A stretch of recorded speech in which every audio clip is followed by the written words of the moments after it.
Bonjour tout le monde, très heureux de vous accueillir pour ce nouveau webinaire Seed Legals et je suis très heureux aujourd'hui d'accueillir Julien Marbouti, le directeur d'H7. Salut Julien. Salut Florent et merci beaucoup pour l'invitation. Ravi de faire ce webinaire avec vous, c'est légal, partenaire de H7 déjà depuis 2 ans. Le temps passe Et vite. effectivement, ça passe vite et on est très content de t'avoir aussi. On a un sujet assez intéressant, hein, en tout cas on l'espère, hein, qui vous aidera pour les personnes qui se connectent et qui nous verront, que ce soit en direct ou que ce soit aussi en replay, hein, parce qu'on a sur notre chaîne YouTube un certain nombre de contenus, que ce soit des vidéos et autres pour vous, donc les entrepreneurs. Et effectivement, comme tout webinar, comme on a l'habitude de le faire avec Sealegals et nos partenaires ou des experts, vous pouvez évidemment poser toutes vos questions dans le chat. Donc n'hésitez pas à les poser. Salut Stéphanie, par exemple. Et salut tout le monde. Donc vous pouvez les poser dans le chat ici. Vous avez aussi une petite box questions et réponses où vous pouvez les poser. L'idée, c'est de pouvoir interagir ensemble et en tout cas, nous, on va discuter de notre sujet qui est l'accompagnement des entrepreneurs. Des évolutions, évidemment, il y en a Ouais. eu beaucoup depuis ces dernières années avec l'évolution du marché. On s'était dit effectivement avec Julien que c'était intéressant de faire un point là-dessus parce qu'il y a différentes façons de voir cet accompagnement des entrepreneurs, que ce soit par des structures d'accompagnement comme on peut avoir avec H7, soit par des tiers ou des services, des plateformes comme Seedlegals par exemple, comme on le fait de notre côté. Mais il y a aussi des advisors, il y a des besoins aussi côté entrepreneur qui sont là et qui ont évolué parce que il y a beaucoup, beaucoup de contenus qui sont quand même faits, qui sont plus accessibles que ce qui était le cas avant. Et ça, c'est un peu les sujets qu'on va creuser ensemble, tous les deux, et avec vous, évidemment, pour les personnes qui sont connectées. Peut-être pour se présenter très rapidement, donc de mon côté, je m'occupe de l'équipe française ici à Seed Legals. Seed Legals, plateforme qui vous permet de générer tous les documents juridiques en relation avec vos opérations sur le capital, mais pas que. Évidemment, on est une équipe d'experts, que ce soit des avocats de formation, que ce soit des ex-entrepreneurs qui vous permettent de vous accompagner aussi sur la préparation de votre levée de fonds, mais pas que, de vraiment vous aider de la création de la société jusqu'à la réception de vos premiers fonds et dans la continuité de votre développement de votre projet et de votre startup pour, par exemple, intéresser des salariés au capital ou que ce soit des advisors qui vous accompagnent également, et on va en parler dans le cadre de l'accompagnement. On a 50 000 startups et investisseurs sur la plateforme. On est principalement au Royaume-Uni, France et Irlande. En France, on a accompagné plus de 600 startups un peu partout. En France, on a d'ailleurs des équipes, une partie qui sont à Lyon et à H7. Et on est très content de t'accueillir, Julien, justement, pour parler de cette thématique de l'accompagnement des entrepreneurs. Je te laisse te présenter en deux mots.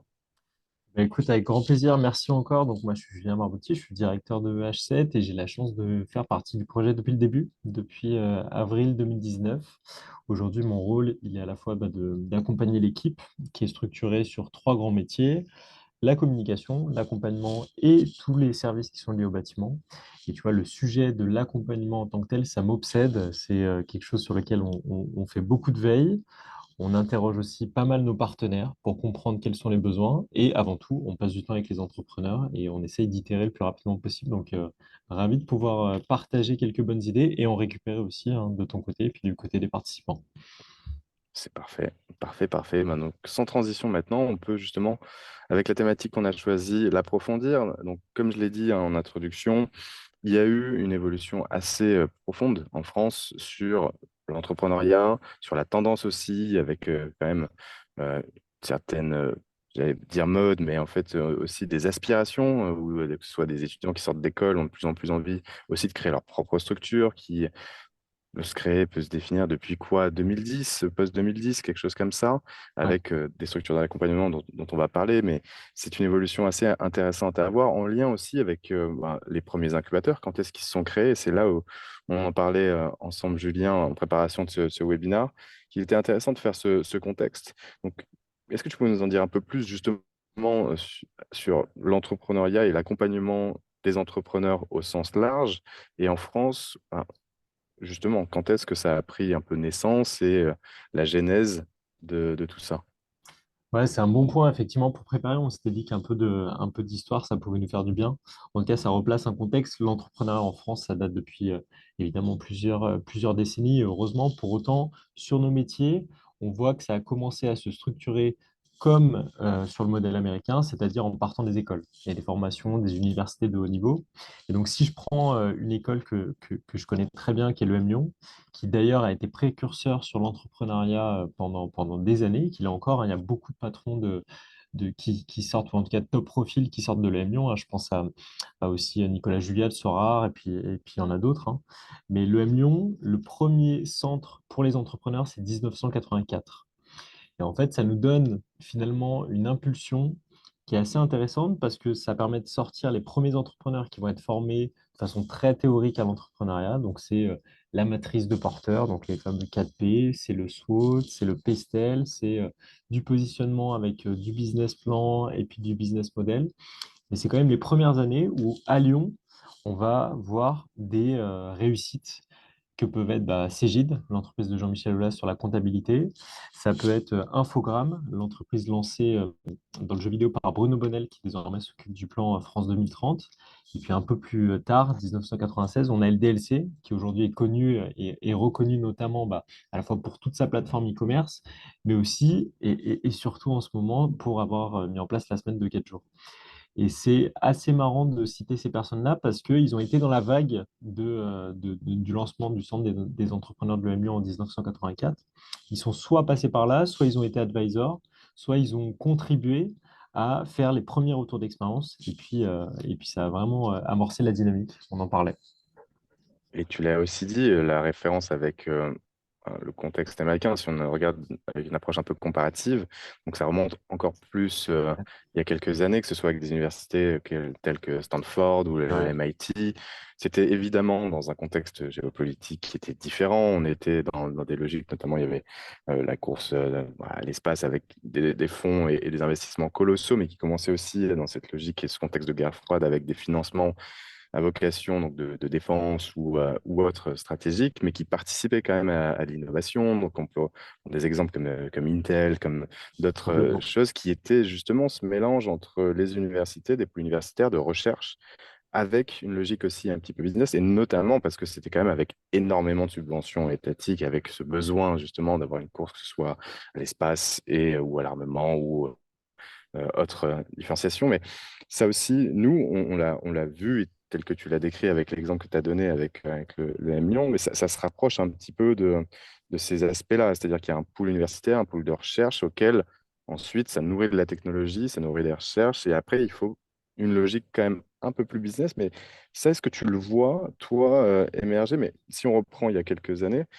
il y avait des discussions que j'avais pu aussi, auxquelles j'ai pu participer, où le constat était que nous, en France, il y a quand même un gap un peu important, pour faire des anglicismes, entre justement le lien qu'il peut y avoir entre le public et les universités, ou pas que le public, mais aussi des universités et la recherche, avec l'aspect business. Et c'est ce qu'on a voulu peut-être créer un peu justement pour accompagner, mettre en place un cadre qui favorise l'innovation, mais avec des applications potentiellement commerciales et business. Ouais, je te rejoins totalement. Il y a un concept moi, que j'aime bien qui, je trouve, va dans ce sens-là, c'est le techno-push versus techno-pull. Et ce que tu décrivais sur des besoins issus du monde de la recherche qui s'appliquaient soit à la conquête spatiale, soit au domaine militaire, c'était avant tout du techno-push. On est en train de développer, et d'ailleurs c'est le principe d'une startup à l'origine, hein, c'est on développe une techno en labo, puis très vite on veut la faire exploser en dehors, et puis on va essayer de trouver les bons usages qui sont les usages de la vie civile et non plus de la vie militaire. Pour la petite anecdote, cet après-midi, j'ai rencontré une startup dans le domaine de l'aéroportuaire. Et ils utilisent la technologie LIDAR. Et tu vois, la technologie LIDAR, le fondateur, qui est un mec génial, il racontait que c'était utilisé dans les années 70 dans le cadre de recherche militaire. On utilisait des lasers. Donc il y a eu vraiment cette, euh, cette, euh, cette déportation du techno-push au techno-pull, c'est-à-dire que progressivement, on s'est rendu compte que c'était plus nécessairement les meilleures technologies qui gagnaient. Par contre, c'était celles qui répondaient à des vrais besoins et qui arrivaient à packager tout ça dans un marketing de qualité, dans une stratégie commerciale de qualité et toucher le plus vite le plus grand nombre de consommateurs possible.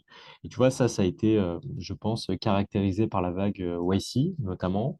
Et je regardais aussi quelques dates pour faire l'effet miroir en France. Ouais, Combinator, du coup, Ouais, exactement. qui est aux États-Unis, qui a lancé notamment Airbnb.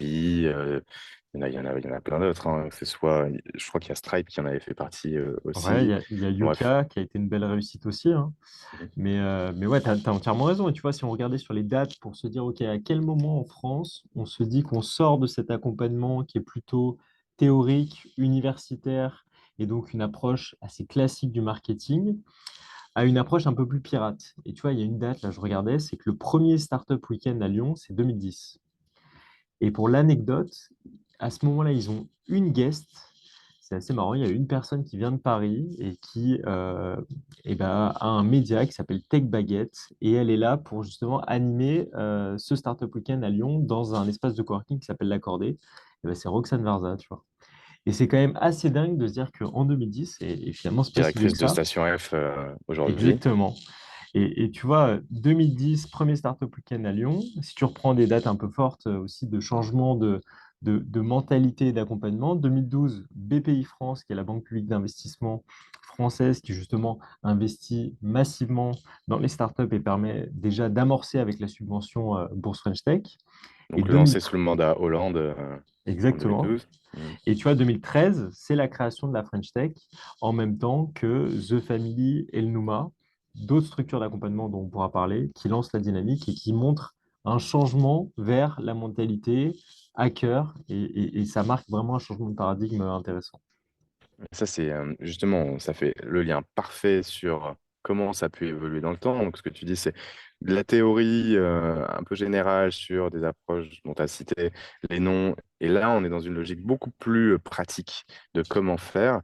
Effectivement, tu parlais de The Family notamment, qui était quand même avec le motto Fake it until you make it. Donc, on pourra en reparler aussi sur peut-être aujourd'hui, on revient un petit peu sur cette logique-là parce qu'il y a des exceptions un peu plus négatives qui en sont découlées de ce motto, de cette phrase, en tout cas de ce que ça voudrait dire, le fake it until you make it, mais c'est l'approche, comme tu le dis, un peu pirate. Et effectivement, donc The Family a été créé par trois cofondateurs, c'était Alice Zaguri, donc Oussama Hamar et Nicolas Collin. Et Ouais. notamment, Alice Zaguri travaillait pour un autre incubateur avant qui s'appelait Le Camping, un des premiers aussi incubateurs d'accompagnement qui, lui, était à Paris.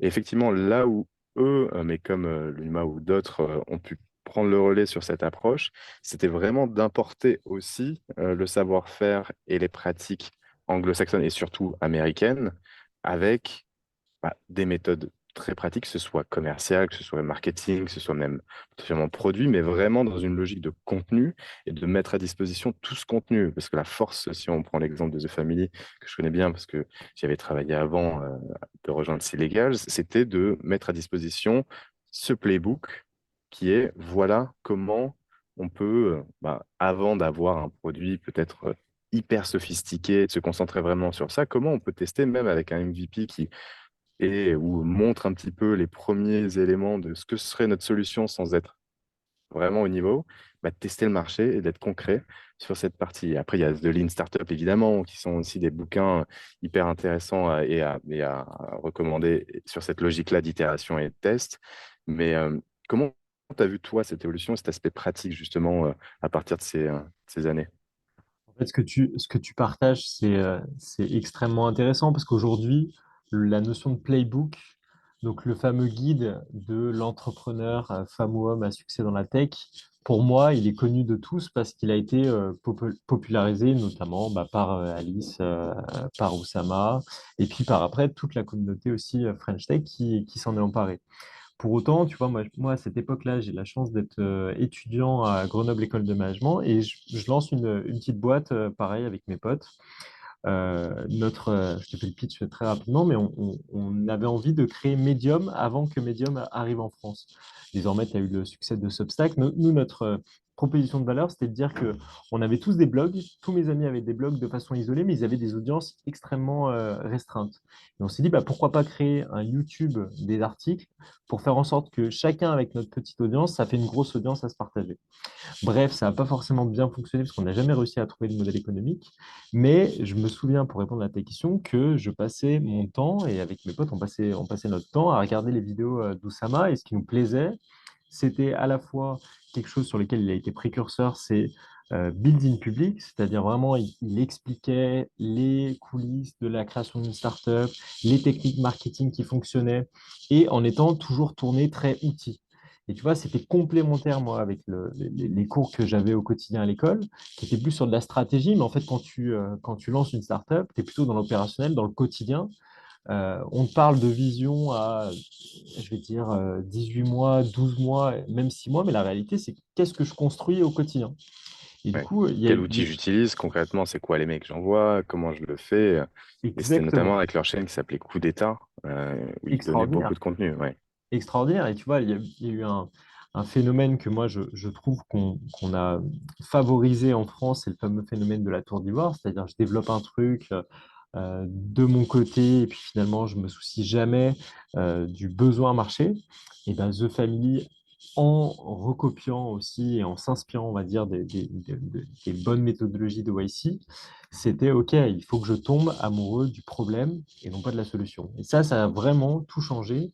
Et tu vois, nous, aujourd'hui, avec H7, je pense en tout cas, on essaye d'être des héritiers de cette pensée-là aussi, et en évitant certains écueils, on pourra en parler.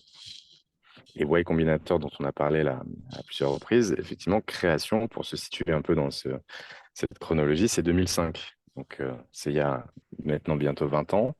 Et comme tu l'as dit, avec création donc, de la French Tech 2013, on a suivi, bah, il y avait aussi donc, le NUMA de famille 2013. Et là, on a commencé vraiment à avoir ben, effectivement le changement de paradigme sur théorie versus pratique et concrètement comment on fait à mettre à disposition, ce qui évidemment participe aussi, il faut le mettre dans le contexte, dans la perspective de l'ensemble des éléments et notamment bah, que ce soit des vidéos YouTube. Avant, si on prend les années 2000, bah, YouTube n'existait pas. Enfin voilà, il faut aussi mettre ça en perspective et c'est hyper intéressant. Donc tout le monde en fait s'est dit, ok, c'est beaucoup plus facile d'avoir accès à ces informations, à ces contenus, de pouvoir se renseigner. En plus, c'est souvent des contenus gratuits, et ce qui a probablement participé aussi à la démocratisation et à l'accessibilité de l'entrepreneuriat. Qu'est-ce que tu en penses là-dessus? Totalement d'accord. Et tu vois, il y a un phénomène dont on n'a pas encore parlé, mais qui est essentiel, c'est la création des mafias.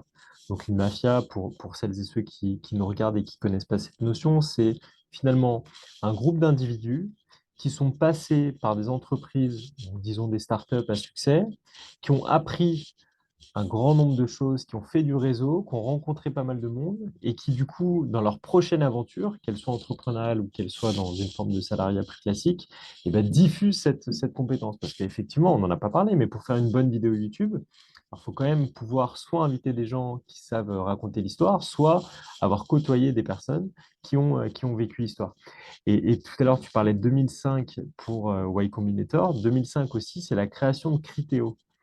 Et Criteo, alors je te laisserai en parler, Florent, parce que je sais que tu connais aussi l'aventure, mais c'est une des premières entreprises qui a été une réussite et une scale-up en France assez extraordinaire dans la publicité et qui derrière a créé tout un tas de mafias et de talents qui sont venus partager leur réussite. Et donc là, tu passes vraiment de la théorie à la pratique parce que pour arriver sur la pratique, faut des gens qui l'ont pratiqué. Ça semble évident, mais c'est bien de le rappeler aussi. Clairement. Et là, effectivement, pour compléter cet exemple de Criteo, c'est effectivement donc Jean-Baptiste Rudel qui a créé cette société-là et qui est entré en bourse, c'était je crois en 2013. Et cette entrée en bourse, forcément, c'est aussi synonyme de liquidité. Et pour des personnes qui étaient salariées depuis de longues dates, voire peut-être même au début, s'ils ont été intéressés au capital, que ce soit sous forme de stock option, peu importe, et là, typiquement, ça aurait pu leur rapporter gros. Et justement, il en parlait dans le témoignage, parce qu'il a créé aujourd'hui un think tank qui s'appelle le Galion, que vous connaissez très certainement. Et dans justement cette logique aussi d'accompagnement, de diffusion des bonnes pratiques, le Galion est quand même également très fer de lance, en tout cas, et C'est clair. crée beaucoup d'initiatives là-dessus. Ils ont par exemple le standard de term sheet, que ce soit le kit BSPCE notamment, qui participe à démocratiser les bonnes pratiques et des éléments bons à savoir pour vous, entrepreneurs, mais pas que sur ces aspects juridiques.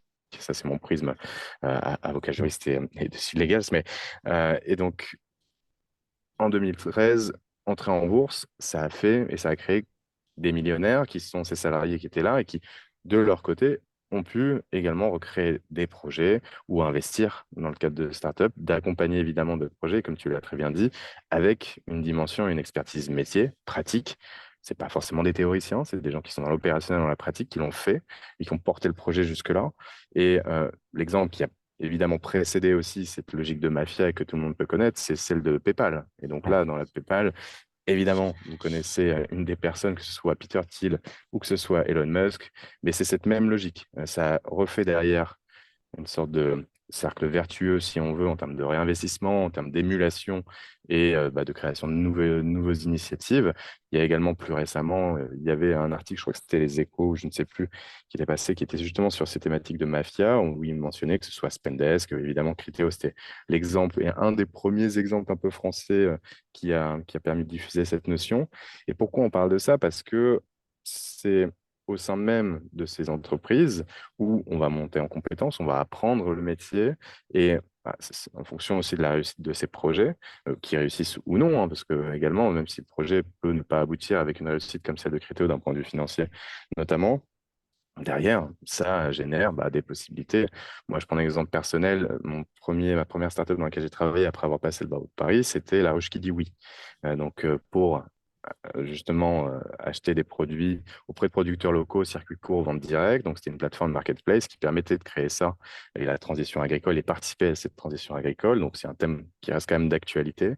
Et ça a permis derrière d'apprendre énormément. Ensuite, The Family. Donc là, j'ai vraiment appris ce que c'était l'entrepreneuriat et les difficultés que ça pouvait soulever, mais avec beaucoup d'apprentissage avant de rejoindre Silegas. Et donc, on est un peu dans ces logiques-là d'apprentissage par comment faire.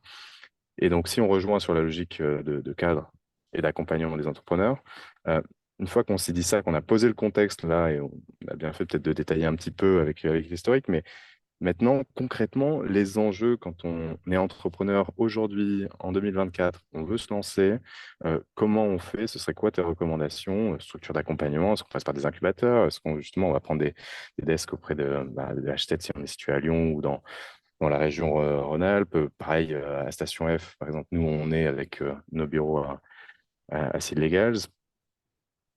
Voilà, question ouverte. En fait, il y a plein de questions à se poser qui sont aussi des questions très personnelles. Mais le premier point, c'est dans quelle mesure le fait d'être seul, parce que si je suis solopreneur, ça me pèse, tu vois. Et du coup, si la réponse est ça me pèse énormément parce que bah, j'ai pas forcément trouvé encore un associé ou parce que bah, déjà d'être seul avec mon associé, ça peut être source de tension, la première chose à faire, c'est d'être entouré. Et donc, être entouré au quotidien, ça peut être rejoindre un espace comme celui de H7. Et finalement, plus qu'un espace, c'est rejoindre une communauté d'experts dont vous faites partie, dont Silegal fait partie, parce que ça va être l'occasion de confronter mes pratiques et puis parfois juste de raconter ce qui va moins bien. Donc ça, c'est le premier point, c'est entourez-vous. Et donc, c'est souvent mieux quand on est dans des premières phases de s'entourer de personnes qu'on va voir régulièrement parce que l'informel est essentiel. Et pour ça, moi, je vous recommande le manifeste de Hamo, qui est la nouvelle boîte montée par notamment Antoine Martin, ancien cofondateur et CEO de Zenly. Lui, il a un manifeste qui explique que l'aventure de Hamo, ce nouveau réseau social français, ça se vit en présentiel. Et moi, je pense que vraiment, quand tu es au début de l'aventure, c'est bien que tu vives des choses à plusieurs en présentiel. Donc, je recommanderais fortement d'être aussi déjà dans une structure où il y a une communauté et où on va pouvoir confronter ces pratiques. Après, sur l'accompagnement en tant que tel, sur cette première phase, tout dépend. Aujourd'hui, tu l'as dit, le contenu est décentralisé. Tu vois, j'ai essayé de regarder, tu as des formations comme Augment, tu as des formations comme The Quest, tu as des écoles comme Albert School, tu as des podcasts avec l'éminent Mathieu Stéphanie, notamment Génération Do It Yourself, tu as des médias, tu as des ressources qui sont formalisées par des experts comme vous. Tu as des ressources qui sont formalisées par des néobanques. Enfin, il y a beaucoup de contenu et des outils.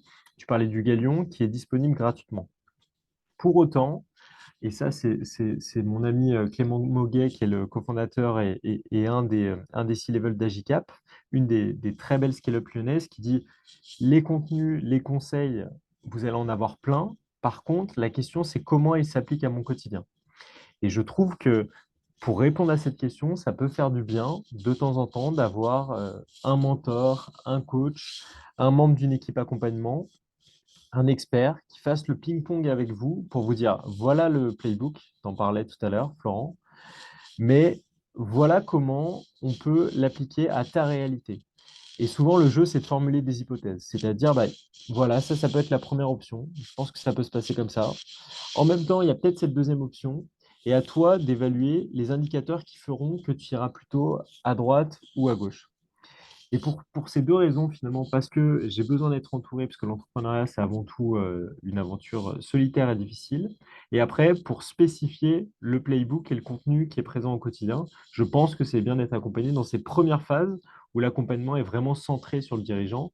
Et je conclue là-dessus à H7, qu'est-ce que ça veut dire? Ça veut dire que tu vas avoir un point d'étape mensuel avec ce qu'on appelle chez nous des startup managers et qui vont commencer en te disant quelles sont les bonnes nouvelles du moment. Et là, c'est état d'esprit. Tu vois, tu reprends aussi, tu remets du positif, tu romps un peu la solitude de ouais, ok, si je regarde dans le rétro, finalement, qu'est-ce qu'il y a eu de positif dans ces moments difficiles? Ensuite, c'est quels sont les challenges du moment? Et donc là, eh ben, on partage du playbook et on essaye de spécifier. Et enfin, on prend des engagements pour les next steps et on se dit, bah, sur les 10-15 dernières minutes, qu'est-ce qui va se passer dans les 3 prochaines semaines jusqu'à ce qu'on se revoie? Et on se revoit au quotidien, c'est ça aussi qui est bien dans un lieu, mais sur lesquels je prends un engagement d'avancer. Donc pour ces deux raisons, je pense que ça peut être valable, mais il faut que l'entrepreneur soit aussi très au clair sur ce qu'il vient chercher. Je ne sais pas ce que tu en penses sur ces aspects-là. Je suis assez d'accord et la logique qui est, est-ce que je choisis une structure d'accompagnement, quelle qu'elle soit, même avant de peut-être d'aller un peu plus en détail sur les différentes typologies ou même de modèles économiques de comment les structures d'accompagnement sont faites.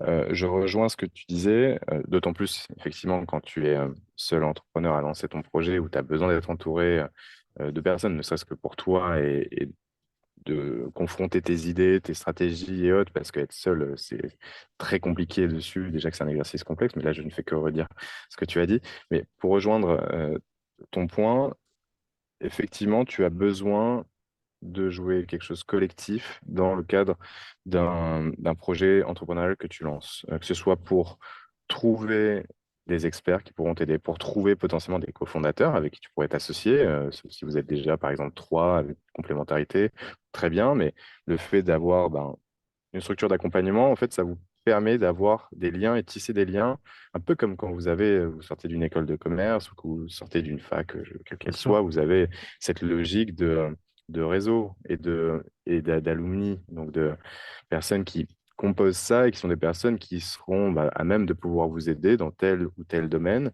et que ce soit dans une logique d'apprentissage, d'accompagnement, de partage de connaissances, ou même dans une logique peut-être de financement, parce que vous pouvez trouver des investisseurs par le biais justement de structures d'accompagnement, vous pouvez trouver des mentors, vous pouvez trouver vos prochains employés. Et donc ça, effectivement, c'est assez important et c'est la raison pour laquelle je recommanderais effectivement à toute structure qui se lance, en tout cas tout entrepreneur qui se lance au début, peut-être pas forcément tout de suite de rentrer dans une structure d'accompagnement. De toute façon, il y a des critères de Mm. sélection aussi en fonction des différentes typologies dont on va parler, mais ça aide à pouvoir accéder à un réseau, à accéder à des expertises potentielles, comme je l'ai dit. Tu vois, je rebondis, excuse-moi Florent, je rebondis juste sur Je t'en ce prie. point parce que je trouve que c'est extrêmement juste et pertinent. La chose la plus précieuse, à mon sens, pour un entrepreneur au début de son aventure, et même d'ailleurs souvent tout le long de l'aventure, c'est son temps. Du coup, c'est pour ça, notamment, que on répète souvent, il faut que vous soyez focus. Et nous, à H7, c'est un de nos mots d'ordre, c'est rester concentré sur l'essentiel. Euh, et donc, si on se dit que le temps de l'entrepreneur est précieux, il faut que la structure d'accompagnement, comme tu le disais, soit le tiers de confiance et le raccourci vers les services, les experts, tout ce qui va permettre de gagner du temps. Et il y a un exemple qu'on peut illustrer ensemble, tu vois, c'est que si aujourd'hui tu es un entrepreneur et que tu es seul et que tu dois faire des démarches juridiques, si déjà tu dois te poser la question sur quel est le bon fournisseur de services, euh, comment il est bien noté, quelle est la durée de la procédure, combien ça va me coûter, et ben, toutes ces questions finalement, ça prend du temps et c'est un défocus. La valeur de l'entrepreneur, elle n'est pas dans le fait de se poser de ces questions-là. Même cas d'usage en étant accompagné par une structure d'accompagnement qui a déjà, elle, fait le travail de se poser ces questions-là, et ben voilà ma problématique en tant qu'entrepreneur, qu'est-ce que vous pouvez me proposer? Et ben nous, on peut te dire que on travaille avec telle personne, voilà le processus et ça coûte tant. Et donc là, on le voit déjà, hein, il y a un effet de x10 sur le temps et surtout sur la confiance parce que ça permet de prendre des décisions qui sont beaucoup plus sereines. Et donc, si on prend vraiment le parti de dire votre atout le plus précieux au début, c'est votre temps, il y a déjà un vrai intérêt à être accompagné. Ça fait le lien avec un peu les typologies justement de structures Ouais, dont on parlait, parce qu'il en existe différentes, que ce soit si on prend Startup Studio, par exemple, celui bien qui sûr. est très connu comme Exact de Founders, c'est une logique complètement différente d'une logique d'incubation. Une logique d'incubation est différente aussi de la logique d'accélération. Il y a des incubateurs qui sont des incubateurs aussi de grands groupes. Il y a des incubateurs qui sont ceux, par exemple, de la ville. Il y a des incubateurs. Enfin, et donc là-dessus, il y a différents modèles qui sont associés et ce qui permet de pouvoir ensuite se poser la question en tant qu'entrepreneur, euh, lequel choisir.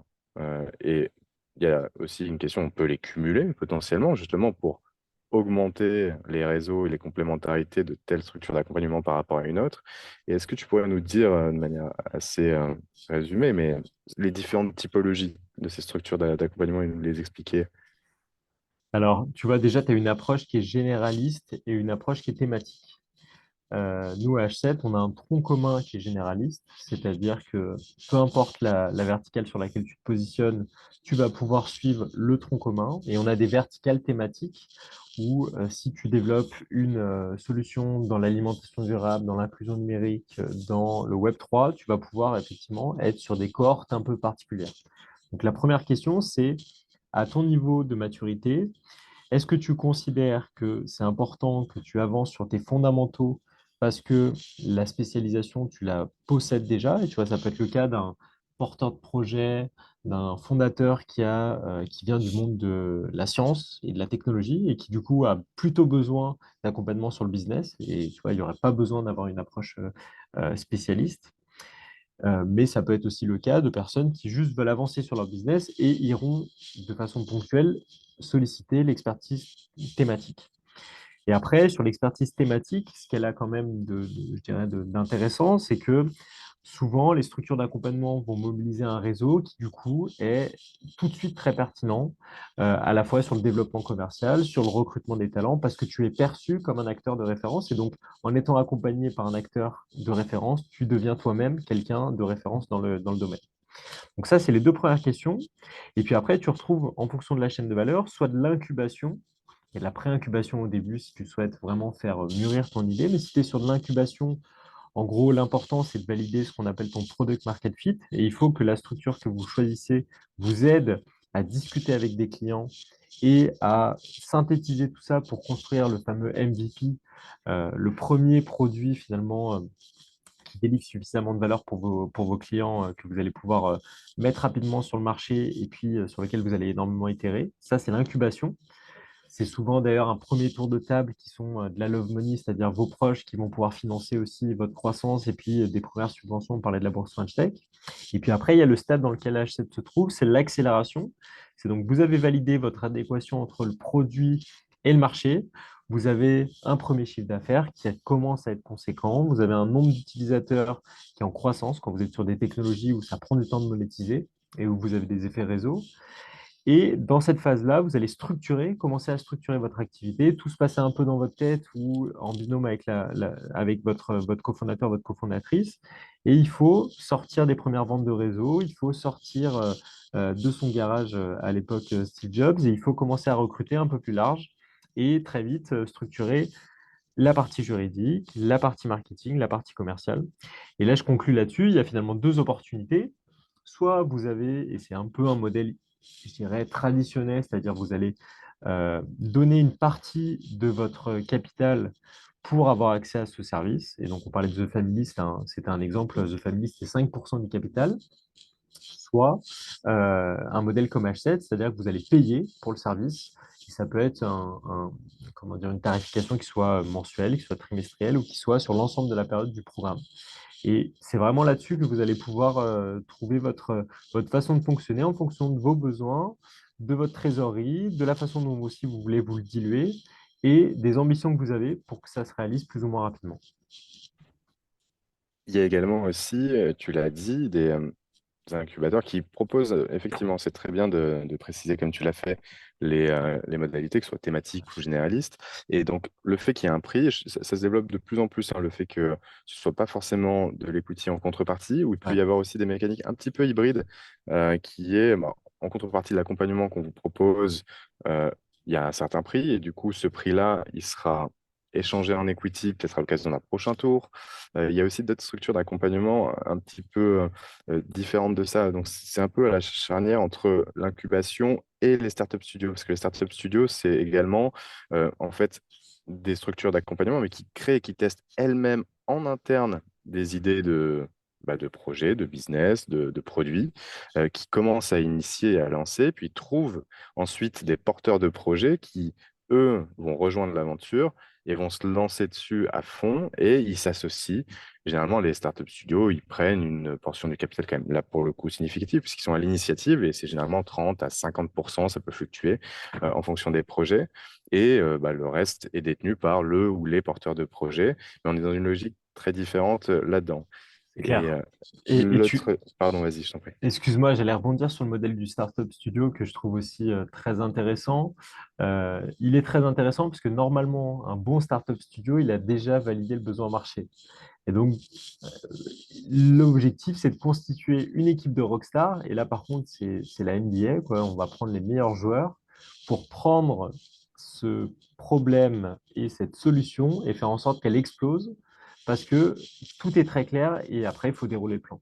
Mais si on vous sollicite pour participer à une aventure de startup studio, c'est une autre forme d'entrepreneuriat et c'est aussi une autre façon de délivrer au quotidien. C'est extrêmement exigeant.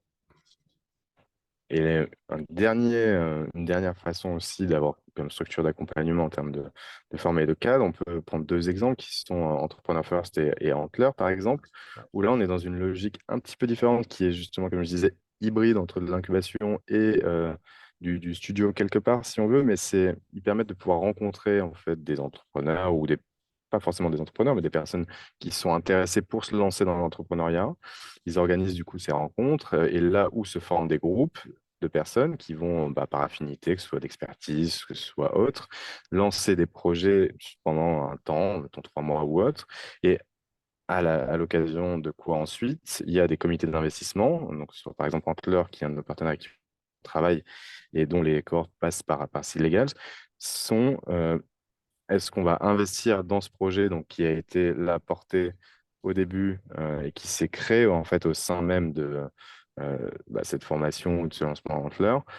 Ils vont le financer ensuite, ils vont investir dedans et après à eux de perdurer et de lancer leur projet. Donc là, on voit toutes les différentes formes de comment on peut se lancer dans l'entrepreneuriat, que ce soit seul ou en tout cas à son initiative pour rejoindre une structure d'accompagnement comme H7, que ce soit au travers de studios et autres. Et on a un panel assez divers, en fait, hein, par rapport à tout ça. Et je pense, Florent, un dernier modèle, tu me dis si tu trouves qu'il est pertinent, c'est le modèle Raise ou BetaI. Euh, pour les présenter rapidement, Raise et BetaI. BetaI, c'est une structure d'accompagnement qui est au Portugal à l'origine, et Raise est connu pour être une structure française basée à Paris. Eux, ils ont un modèle où ils font de l'open innovation. Donc finalement, c'est vous êtes entrepreneur, vous avez une solution qui s'intéresse et qui en tout cas intéresse plutôt des grandes organisations. Ils vont vous aider à pousser la porte des corpos et mettre en place le plan d'action pour que ça fonctionne bien. Et donc là, vous êtes sur des structures qui sont plutôt qualifiées d'accélérateurs, mais qui ont un but précis, c'est vous faire signer des contrats avec des grands comptes et surtout que ça marche dans la durée. Donc, il y a une dimension de conseil, d'accompagnement à l'innovation conduite du changement et faisabilité technique qui est assez particulière. Donc, c'est un objectif, une durée, et je trouve que c'est complémentaire aussi à ce qu'on fait. Par exemple, nous, H7, c'est quelque chose qu'on fait pas Bien du tout. sûr. Non, clairement. Et effectivement, c'est aussi des éléments qui sont pertinents parce que il y a plein de ponts qui peuvent se créer entre des projets, donc des projets innovants assez jeunes avec des grands groupes, que ce soit pour proposer justement des nouveaux services qui vont servir ensuite une adjonction ou une complémentarité à un grand groupe donné qui voudra peut-être potentiellement l'acquérir à terme, ou alors travailler dans une logique de partenariat, peu importe. Et ça rejoint également la structure d'accompagnement dont on parlait, qui est celle d'incubateurs, mais qui sont aussi des structures d'accompagnement et d'incubation, comme il peut y en avoir dans les écoles, comme tu as mentionné, le M Lyon, il y a HEC évidemment, il y Bien a sûr. l'EDEC et d'autres écoles de commerce, mais il y a également des grands groupes. On voit ici à Station F, par exemple, où je suis, dans les programmes d'accompagnement, on a le groupe TF1, on a LVMH, on a Thales et d'autres grands groupes. Et ils participent un peu à ça quelque part, à essayer d'incuber cette innovation. Et donc, ça rejoint ton point, et ce qui est une bonne chose. De toute façon, tout ce qui peut participer à cette émulation et à permettre d'accéder et d'aider dans des lancements de projets, des entrepreneurs à y arriver, parce qu'après, effectivement, c'est très compliqué de pouvoir réussir dans l'entrepreneuriat. C'est assez darwinien, hein, donc Ouais, c'est clair. comme marché, comme profession. Et si d'ailleurs on passe un peu sur les autres structures d'accompagnement qu'il peut y en avoir, parce que les autres structures d'accompagnement, au final, il y en a plusieurs hein, qui peuvent se décliner là. C'était vraiment au tout début, comment se lancer avec les différentes modalités. Mais euh, parmi justement les choses qui peuvent aider, on en a parlé, c'est aussi des mentors. Comment on Bien trouve des sûr. mentors, comment on peut continuer à être accompagné avec eux, peut-être comment on peut les intéresser au capital. Il y a différentes mécaniques, hein, notamment une qui est celle du BSA, où on peut intéresser au capital sous forme d'options des advisors. Et sur ce point, toi, ce serait quoi un peu tes recos avec des mentors? Donc, on l'a dit, structure d'accompagnement, mais qui permettent d'en avoir. Mais qu'est-ce que tu peux en dire là-dessus? Alors, premier point, c'est que je suis convaincu, et quand je dis je représente toute la structure H7, parce que j'ai grandi avec les The Family, les YC, tous les exemples qu'on a cités, que ce qui a le plus de force, c'est le retour d'expérience. Et le retour d'expérience qualifié d'entrepreneurs, de C-level, de personnes qui ont eu des responsabilités opérationnelles assez fortes, ou d'experts qui, eux aussi, ont vécu, comme vous chez Seed Legal, une hypercroissance.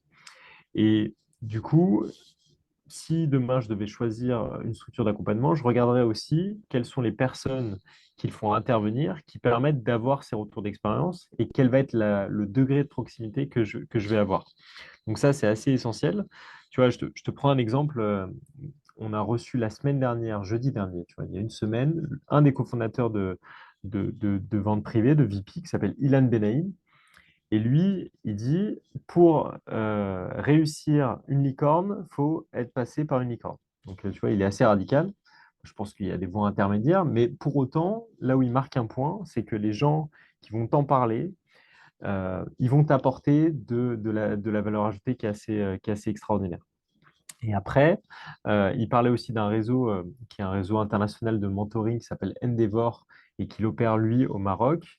Et leur point, c'est de dire aussi que quand on fait du mentorat, eh ben, il faut être, ce qu'il dit, c'est skin in the game, mais impliqué aussi en tant que mentor dans la réussite de l'entreprise. Parce que son point, c'est de dire que s'il y a un alignement parfait des intérêts entre l'entrepreneur et le mentor, et un alignement peut être aussi un alignement économique, et ben les conseils, et en tout cas la présence et le suivi va être nécessairement plus régulier. Donc pour répondre à ta question, moi je regarderai quand même quel est le réseau de mentors, quelles sont les contreparties aussi du mentorat. Est-ce qu'il y a aussi une contrepartie financière? Parce que ça permet de qualifier aussi les différentes typologies de mentors. Et quel va être l'accès et le degré de proximité auquel je vais avoir, que je vais pouvoir, dont je vais pouvoir profiter. Parce qu'il ne faut pas que ce soit uniquement un visage et puis un compte LinkedIn. Il faut qu'il y ait aussi des temps informels. Et c'est aussi une des forces de certains accélérateurs, c'est que tu vas pouvoir croiser ces mentors lors de dîner, lors de déjeuner. Et c'est là que souvent la magie opère. Donc, moi, c'est quelque chose auquel je crois beaucoup et j'y accorde pas mal d'importance. Et le skin in the game dont tu parlais, c'est-à-dire cet alignement d'intérêts, mais que ce soit Ouais, réciproque, qu'ils aient envie d'aider ces mentors et que vous ayez envie qu'ils vous accompagnent sur du long terme. Un des points aussi de qualification, donc c'est pas vrai pour tout le monde, hein, pour avoir une approche radicale, comme tu as pu en parler, mais ce serait aussi, ça peut être vos premiers investisseurs. bien Et sûr. donc là, le meilleur moyen de pouvoir avoir cet intérêt, cet alignement sur la réussite du projet, de vous suivre sur du long terme, si c'est des personnes qui sont susceptibles de pouvoir investir dans votre projet, les premiers investisseurs, ça peut être aussi ces premiers mentors, parce qu'ils vont être là, ils vont vous suivre, ils vont voir l'évolution. Et donc, c'est typiquement des personnes à qui, au bout d'un moment, peut-être pas au tout début, vous voyez en fonction de la relation que vous avez avec eux, mais c'est typiquement des personnes plutôt de dire que eux, pareil, ils peuvent vous dire, OK, une prestation de service 7 ans, etc. Ou alors tu m'intéresses au capital, mais gratuitement. Le meilleur moyen de pouvoir effectivement vous accompagner et autres serait qu'ils puissent investir chez vous. Contrepartie, vous donnez du capital. Vous pouvez donner même un peu plus de capital avec une note mécanique peut-être non corrélée au financement. Bref, ça, on a moyen de pouvoir vous aider là-dessus. Mais clairement, là, au moins, ça filtre sur l'accompagnement et aussi ben, le temps qu'ils peuvent y dédier, en tout cas en termes d'énergie et la suite. Je rebondis sur ce point-là, tu vois, ça me rappelle les propos de Jean de la Roche-Brochard, qui s'occupe de Kima, donc le family office de Xavier Niel, qui dit, moi j'aime aussi suivre des entrepreneurs à qui j'ai dit non, parce qu'ils reviennent me voir et ils me montrent justement ce qu'ils ont pu mettre en place, et ça montre une résilience et une capacité à écouter les retours et à pivoter parfois, ou en tout cas à trouver des solutions. Et c'est exactement le point que tu mentionnais, c'est-à-dire que si tu es mentoré par quelqu'un qui peut potentiellement investir, eh ben, il te voit agir au quotidien, il te voit échouer, et j'encourage la transparence radicale comme l'encourage d'ailleurs Jean-Charles Samuelian, CEO d'Alan, parce que vous allez montrer concrètement ce que vous arrivez à faire, ce que vous n'arrivez pas à faire, mais dans la durée, vous trouverez des solutions. Et je pense que quand tu es business angel, tu cherches surtout des gens qui sont capables de se scaler eux-mêmes et du coup de passer d'un état 0 à un état 1 et puis demain à un état N. Et donc, en ce sens aussi, le mentorat, si vous l'abordez pleinement, ça vous ouvrira, j'en suis sûr, des opportunités d'investissement auprès de ces personnes-là ou auprès de leur réseau, parce qu'un mentor est souvent une personne très bien connectée. Clairement. Et à l'inverse aussi, des personnes que vous allez aller chercher peut-être au début pour de l'investissement ben, vont au C'est clair. final se transformer potentiellement en mentors en fonction du temps qu'ils peuvent y dédier, évidemment, on est d'accord hein, là-dessus. Mais c'est ce qu'on appelle aussi, avec bien sûr des termes anglo-saxons, mais le smart money. Et donc, quand on Mm. va chercher au début, dans ses premières levées de fonds, tu en parlais que ce soit du friend and family, donc ses proches, ou alors un réseau un peu plus élargi, et on se dit, en fait, moi, je veux des investisseurs au début, et de se dire, OK, est-ce que je veux un fonds d'investissement tout de suite alors que je suis pré-revenu et pré-produit? Évidemment, la réponse ou si vous l'avez, donc c'est non, ne faites pas ça, vous allez perdre du temps, ou alors vous allez nouer peut-être des contacts au début, ce qui implique ensuite de pouvoir garder le contact, de montrer l'évolution, ce qui est une bonne chose, mais vous ne vous déconcentrez pas trop quand même sur ces aspects, mais plutôt de cibler des investisseurs qui soient des investisseurs type business angels, qui pourraient vous aider vraiment au début, et surtout vous apporter, en plus du financement, de l'expertise, du réseau et des connexions avec, avec d'autres personnes pertinentes pour le développement du projet. Donc ça va également dans les deux sens. Je suis totalement d'accord avec ça. Merci de l'avoir rappelé. Et normal, c'est mon prisme se dégage là-dessus. Donc là, on a parlé effectivement que ce soit des mentors, que ce soit potentiellement des investisseurs. On peut tirer le trait aussi sur bah, des fonds d'investissement. Si justement vous passez cette maturité, souvent aussi un moyen de pouvoir choisir des fonds d'investissement, un plutôt qu'un autre, ça va être dans cette pertinence de l'accompagnement, euh, de leur portefeuille d'investissement et des connexions qu'ils pourront y faire dans ce portefeuille d'investissement. Donc c'est toute la partie structure d'accompagnement, mais là, c'est plutôt un sujet pour des projets qui sont plus matures ou qui passent le site. Donc là, on était quand même très axé sur des porteurs de projets qui sont au début de l'aventure.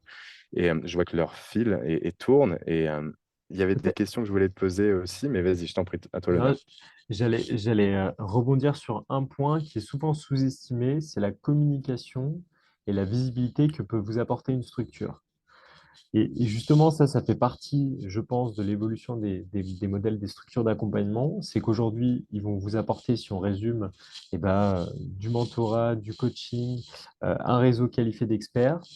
Pourquoi pas, si c'est pertinent, un lieu et derrière une communauté active. Et je pense que vous êtes aujourd'hui aussi en mesure de demander de la visibilité ou en tout cas de venir chercher cette visibilité-là. Et on parlait, ce qui est précieux au début, c'est le temps, mais c'est aussi le crédit qu'on vous accorde. D'ailleurs, il y a souvent, et je pense, Florent, on va passer beaucoup, hein, dans les premières présentations, quand on n'a pas grand-chose, si ce n'est une bonne vision et puis des premiers témoignages, on va mettre les logos des structures qui nous font confiance. Donc, j'espère qu'il y en a qui nous écoutent, qui mettent le logo d'H7, le logo de Site Légal. Et donc, c'est important aussi de faire effet de levier là-dessus. Et c'est pour ça qu'un des indicateurs que nous, on observe aussi à H7, pour nous, mais surtout pour les startups qu'on accompagne, c'est quelles sont nos audiences. Et l'audience, c'est la visibilité, c'est le crédit. Et le crédit, on s'en sert pour faire effet de levier sur les investisseurs, t'en parlais, sur les prospects, sur les banques en tant que telles. Enfin bref, sur tout un tas de personnes qui ont besoin de croire en vous pour vous donner la prochaine étape dont vous avez besoin, que ce soit du développement technique, du cash ou des talents qui vont vous rejoindre. Donc ça, c'est aussi quelque chose sur lesquels je pense les structures d'accompagnement doivent évoluer et ou alors doivent faire effet de levier en le marketant. Et pour terminer, peut-être, avant de passer s'il y a des questions, mais quelles seraient tes recommandations, toi, sur ce qui serait à éviter pour un entrepreneur qui veut se lancer, là, aujourd'hui, et pour résumer peut-être un peu ce qu'on a pu se dire là, pendant quasiment 1 heure, ce serait quoi tes conseils, si tu devais en retenir trois ou un certain nombre?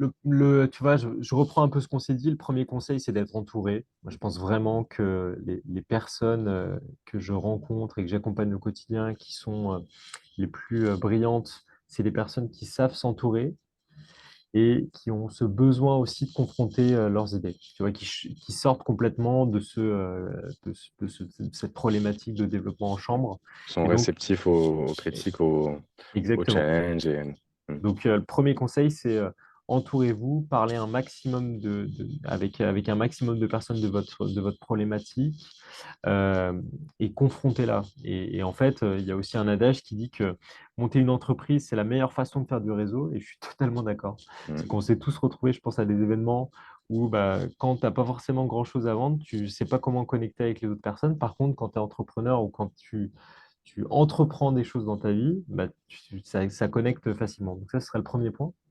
Deuxième point, c'est de conserver un focus fort. Ça, c'est un vrai sujet aussi. C'est que il y a plein d'opportunités, on l'a vu, hein. Il y a des podcasts, il y a des experts, il y a des structures d'accompagnement qui sont nombreuses, qui sont thématisées. Pour autant, la réalité, c'est ce que vous êtes capable de délivrer au quotidien, collectivement.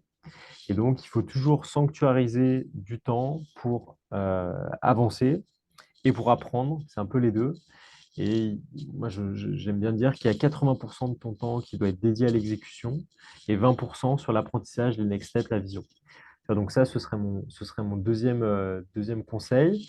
Puis, troisième conseil, c'est quand même de prendre soin de soi parce que ça reste aussi un marathon et un marathon couru à la vitesse d'un sprint. Et donc, en tant que sportif, je répéterai quand même d'avoir une certaine hygiène de vie et du coup de garder aussi une place dans la semaine pour des loisirs qui font du bien. Et souvent les bonnes idées d'ailleurs, je l'ai vu, je prenais l'exemple d'Amo ou de l'aventure Zenly, les bonnes idées viennent souvent d'un cadre différent que le strict cadre professionnel. Donc ça peut être la culture, ça peut être le sport, ça peut être, je sais pas, tu vois, un des cofondateurs d'Amo, lui, ce qu'il aime, c'est quand il passe 1 heure dans un musée, ben, il revient avec trois, quatre idées de design et il l'implémente au quotidien. Et je pense que les entrepreneurs à succès aussi, ils ont cette sensibilité, cette créativité qu'ils vont chercher ailleurs. Et ben, ça fait trois très bons conseils à retenir. Si on passe peut-être aux questions, je ne sais pas s'il y a des questions. Je crois pas. Eh bien, écoute, c'est le moment de te dire un grand merci pour cette discussion et cet échange, Julien. C'était un plaisir de parler de Merci à toi. l'accompagnement, ces structures. Si vous avez des questions, que ce soit les structures d'accompagnement, si vous êtes dans la région Rhône-Alpes, vous envisagez d'aller sur Lyon ou dans les parages, évidemment, n'hésitez pas à contacter l'équipe d'Hachette. Ils seront là pour vous aider. Si vous avez des questions sur tout ce qui est le développement de votre projet, sur la partie stratégique, comment aller chercher des investisseurs, le pitch deck, le roadshow, que ce soit sur la partie juridique, vous pouvez contacter Legals avec plaisir. Comme je l'ai dit au début, toutes nos vidéos sont sur notre chaîne YouTube. Il y a aussi notre blog sur sealegals.com. N'hésitez pas à nous contacter. On sera ravis d'échanger avec vous et de vous parler. Merci encore, Julien. Passe une bonne soirée. Merci à toi, Florent, et puis à très bientôt, du coup. À très Merci pour bientôt, l'invitation. carrément, À avec bientôt. plaisir. À bientôt. Salut. Salut Ciao. tout le monde. Au revoir.